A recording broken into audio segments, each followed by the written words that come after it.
তাহসানের বিয়ের খবরে 10 বছর পর আবারও আলোচনায় এলেন সেই পানামা ফারুক। শোনা যাচ্ছে তার মেয়ে রোজাকেই বিয়ে করেছেন তাহসান। হঠাৎ করে রোজার বাবা তাহসানের শ্বশুরের পরিচয় নিয়ে প্রশ্ন উঠেছে নেটিজেনদের মধ্যে। নেটিজেনরা বলছেন, রোজার বাবা পানামা ফারুকই বরিশালের সেই শীর্ষ সন্ত্রাসী, যিনি 2014 সালের 10 ফেব্রুয়ারি র্যাবের সঙ্গে বন্দুকযুদ্ধে মারা গিয়েছিলেন। স্থানীয়রা জানায়, যুবলীগের রাজনীতির সঙ্গে জড়িত পানামা ফারুক 1996 সালে আওয়ামী সরকার ক্ষমতায় এলে দক্ষিণাঞ্চল জুড়ে সন্ত্রাসী কার্যক্রম চালায়। তিনি হয়ে ওঠেন বরিশালের অন্যতম শীর্ষ সন্ত্রাসী। 2014 সালের 10 ফেব্রুয়ারি বরিশাল নগরের চকবাজার এলাকায় চেকপোস্ট বসান র্যাবের সদস্যরা। ভোর 6:30টার দিকে ওই এলাকা দিয়ে 6-7 জনের একটি দল যাচ্ছিল। তাদের থামতে বললে তারা উল্টো দিকে ঘুরে চলে যেতে থাকে। র্যাবের ডিএডি নাজির আহমেদ তাদের থামার নির্দেশ দিলেও তারা থামেনি।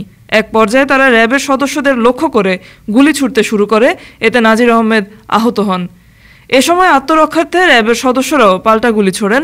দুই পক্ষে বন্দুকযুদ্ধের এক পর্যায়ে মারা যান ফারুক আহমেদ। ডেস্ক রিপোর্ট, আজ বার্তা, ঢাকা।